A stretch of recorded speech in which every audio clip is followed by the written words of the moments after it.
जय हिंद साथियों। आज के इस वीडियो में मैं आप लोगों को बिहार दरोगा 1275 पदों के लिए जो 17 दिसंबर को पीटी का एग्ज़ाम हुआ था उसका कट ऑफ बताने वाला हूं। इस वीडियो के माध्यम से मैं आपको मेल और फीमेल दोनों कैंडिडेट्स के कैटेगरी वाइज कट ऑफ बताऊंगा। आप यह देख लीजिए, चार्ट मैंने बनाया है, इधर कैटेगरी लिखा और यहाँ मेल और फीमेल का मैं कट ऑफ बताने वाला हूँ। तो ये जो कट ऑफ रहने वाला है ये सबसे सटीक कट ऑफ रहेगा और आप इस कट ऑफ को देखकर अपनी मेंस की तैयारी शुरू कर सकते हैं। और ऐसा मैं इसलिए बोल रहा हूँ क्योंकि आपको पता है कि इस बार 1275 ही वैकेंसी है, यानी 1275 ही सीट है और 20 गुना कैंडिडेट को मेंस के एग्ज़ाम देने के लिए बुलाया जाता है। तो अगर इसका 20 गुना करेंगे तो लगभग 25,500 कैंडिडेट को मेंस के एग्ज़ाम देने के लिए बुलाया जाएगा। तो पिछली जो दो वैकेंसियाँ आई थी, जैसे कि 2446 पोस्ट या फिर 2213 पदों पे जो वैकेंसी बिहार दरोगा की आई थी, तो उसके अगर कंपेयर बात किया जाए तो वैकेंसी तो कम है लेकिन यहाँ कंपटीशन ज़्यादा है, क्योंकि उस समय लगभग 50,000 कैंडिडेट को मेंस देने के लिए बुलाया जा रहा था और यहाँ उसके डायरेक्ट आधा हो गया, तो कंपटीशन ज़्यादा है। इसलिए आपको मेंस की तैयारी अभी से ही शुरू कर देनी चाहिए। तो कट ऑफ बताने से पहले मैं आपको कुछ फैक्ट्स पे चर्चा कर लेता हूँ, क्योंकि कट ऑफ डिसाइड करने के बहुत सारे पहलू हैं, बहुत सारे फैक्टर्स हैं। ऐसे ही डायरेक्ट कट ऑफ को नहीं बताना चाहिए और जो भी यूट्यूबर्स डायरेक्ट कट ऑफ बता देते हैं या फिर कुछ भी बोल देते हैं, उनको ये चीज़ को समझना चाहिए कि एग्ज़ाम का प्रेशर अलग होता है। कैंडिडेट जो परीक्षा देता है एग्ज़ाम हॉल में बैठकर, उसको पता चलता है कि इसका प्रेशर कैसा है, कैसे मतलब हैंडल करना चाहिए। आसान सवाल भी गलत हो जाते हैं, कभी कभी ए का बी में मारा जाता है, सी का डी में मारा जाता है, कभी कभी 74वां का 75वां क्वेश्चन का आंसर मारा जाता है। तो ये सबके साथ होता रहता है। डायरेक्ट ऐसे कट ऑफ नहीं बनाना चाहिए, हर एक चीज़ों पर चर्चा करनी चाहिए। तो सबसे पहले हम लोग बात करते हैं फर्स्ट फैक्टर्स, वो है परीक्षा का लेवल कैसा था। तो देखिए, अगर लेवल का बात की जाए तो दोनों शिफ्टों के अगर एनालिसिस करने के बाद लेवल का बात की जाए तो आपको on an average moderate level का पेपर था। कैसा था? मॉडरेट लेवल का। और मैंने दोनों परीक्षाओं का आपको एनालिसिस करा दिया है, आंसर की बता दिया है, आप जाकर देख सकते हैं, चैनल पे है। फर्स्ट शिफ्ट और सेकंड शिफ्ट दोनों का 100% सही उत्तर के साथ, ठीक ना। तो मॉडरेट लेवल का है। कुछ कैंडिडेट कह रहे थे कि सर फर्स्ट पेपर जो फर्स्ट शिफ्ट का पेपर है वो थोड़ा इजी था, सेकंड का हार्ड था। कुछ कह रहे हैं कि सेकंड का इजी था, फर्स्ट का हार्ड था। तो देखिए बाबू, फर्स्ट और सेकंड शिफ्ट दोनों पेपर लगभग बराबर थे, उनका लेवल लगभग बराबर था। इसमें किसी को न हार्ड कर सकते हैं अपना, किसी को इजी कर सकते हैं, ठीक ना, बहुत मुश्किल है कहना। तो लगभग दोनों का जो लेवल था वो बराबर था और ऑन एन एवरेज अगर पूरा बात की जाए तो मॉडरेट लेवल का पेपर था। उसके बाद अगर दूसरा बात किया जाए सेकंड फैक्टर्स के बारे में, तो सीट, आपको सीट पता ही है कि 1275 सीट है।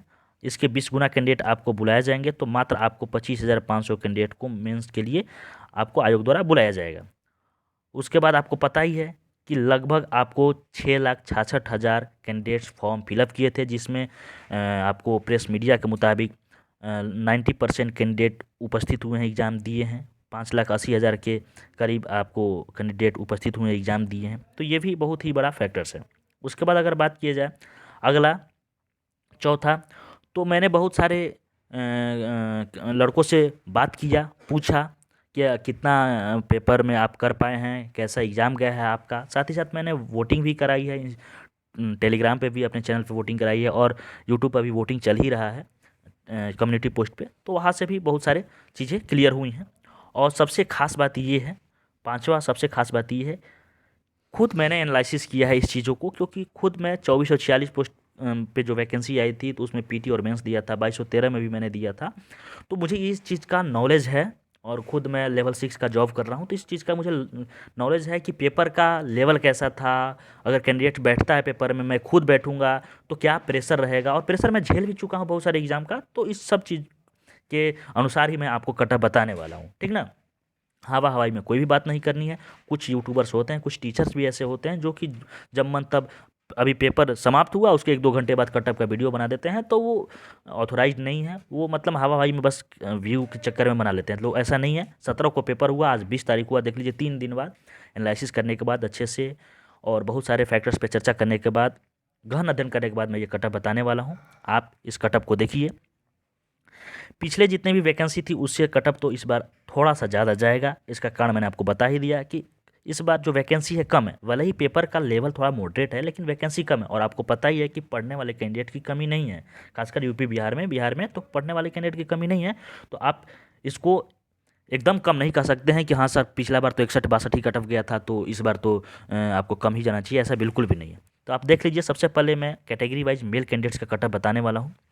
तो यदि मेल कैंडिडेट का बात किया जाए general cut off, general category का, तो मेरे अनुसार इसका कट ऑफ 68.1 जा सकता है। कितना? 68.1। अगर EWS कैटेगरी का बात किया जाए मेल कैंडिडेट का, तो उनका कट ऑफ आपको 64.9 जा सकता है।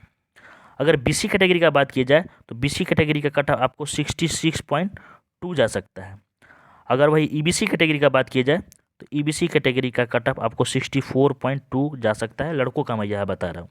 उसके बाद अगर SC कैटेगरी का बात किया जाए तो SC कैटेगरी के लड़कों का कट ऑफ आपको 57.9 जा सकता है। उसके बाद ST कैटेगरी के लड़कों का कट ऑफ आपको 63.6 जा सकता है। आपको पता ही है कि ST कैटेगरी का थोड़ा सा कट ऑफ ज़्यादा जाता है क्योंकि सीट कम रहता है। वही फ्रीडम फाइटर का बात की जाए तो 37 आपका कट ऑफ यहाँ जा सकता है। तो ये मैं आपको कैटेगरी वाइज मेल कैंडिडेट्स का कट ऑफ यहाँ बता दीजिए। एक बार फिर से देख लीजिए, जनरल कैटेगरी का कट ऑफ आपको 68.1। उसके बाद अगर बात की जाए EWS का 64.9, BC का 66.2, EBC का 64.2 और SC का 57.9 और ST का 63.6 और फ्रीडम फाइटर का 37। अगर वही लड़कियों का बात की जाए यानी फीमेल कैंडिडेट्स का, तो जनरल में कट ऑफ 54.4 जा सकता है। EWS का बात की जाए तो 49.8 जा सकता है। अगर वही BC कैटेगरी का बात की जाए तो 50.9 जा सकता है। EBC कैटेगरी का बात की जाए तो 42.2 जा सकता है। अगर SC कैटेगरी का बात की जाए तो 36 जा सकता है और ST कैटेगरी का बात किया जाए तो आपको 47.2 जा सकता है। और अगर फ्रीडम फाइटर का बात किया जाए तो 36 जा सकता है। और एक कैटेगरी और होता है BC का अलग से, वुमेन का, उनका कट ऑफ आपको 43.7 जा सकता है। तो ये मैं कैटेगरी वाइज मेल और फीमेल दोनों का कट ऑफ बता दिया। कुछ कैंडिडेट्स को लग रहा होगा कि सर पिछला बार कट ऑफ जो कम था इस बार आप ज़्यादा बता रहे हैं, ऐसा नहीं है, आप पेपर का जो लेवल है हाई है। मैं मानता हूं कि पेपर का जो लेवल है ठीक ठाक है, लेकिन जो 2213 पोस्ट में आप देख लीजिए उसमें तो साइकोलॉजी सोशलॉजी कुछ भी पूछ दिया था। इस बार तो थोड़ा सा उसके मुताबिक तो ठीक ही पूछा है, फिर भी वैकेंसी कम है और साथ ही साथ इस बार पढ़ने वाले भी बहुत अच्छे अच्छे कैंडिडेट्स एग्ज़ाम दिए हैं। तो इस बात को आपको समझना चाहिए। अगर आपका मार्क्स मान लीजिए इतना या फिर इससे ज़्यादा है तो आप तो बिल्कुल भी सेफ़ है, 100% मैं मान कर चल रहा हूँ सेफ़ है, इससे तो ज़्यादा कट ऑफ नहीं जाएगा। लेकिन मान लीजिए आपका मार्क्स जो है काट पीट करने के बाद 1 या 2 नंबर कम भी आ रहा है तो आपको हताश नहीं होना है, क्योंकि आगे बिहार SSC का भी पेपर है। तो आप मेंस की तैयारी शुरू कर सकते हैं, हो सकता है इससे 1-2 नंबर कम भी जा सके। अब 100% कोई तो श्योर नहीं कर सकता है रिजल्ट आने से पहले। तो आप बिहार SSC की तैयारी करेंगे ही, उसका एग्ज़ाम देना ही है, तो आप मेंस की भी तैयारी साथ ही साथ कर सकते हैं। 20 को पता ही है कि लगभग 18 से 20 मेंस में मैथ रीजनिंग पूछता है, तो आप कर सकते हैं, कोई दिक्कत नहीं है, ठीक ना। लेकिन मेरे अनुसार ये आपका जो कट ऑफ है इसी के इर्द गिर्द रहेगा। हो सकता है 0.5 या फिर 1 नंबर इधर उधर रहे, लेकिन जितना मैंने बताया है ये सबसे सटीक कट ऑफ रहने वाला है और इसको देखकर आप लोग मेंस की तैयारी शुरू कर सकते हैं। तो बस आप लोग के डिमांड पे मैंने कट ऑफ बता दिया। और भी अगर आपके मन में कोई डाउट है, किसी भी एग्ज़ाम को लेकर डाउट हो तो आप हमसे पूछ सकते हैं। अभी हमारा ट्रेनिंग चल रहा है JTI उदयपुर में, तो थोड़ा सा व्यस्तता के कारण मैं वीडियो नहीं बना पा रहा हूँ, लेकिन समय निकाल कर मैं ज़रूर वीडियो बनाऊँगा। तो मिलते हैं नेक्स्ट वीडियो में, तब तक के लिए जय हिंद।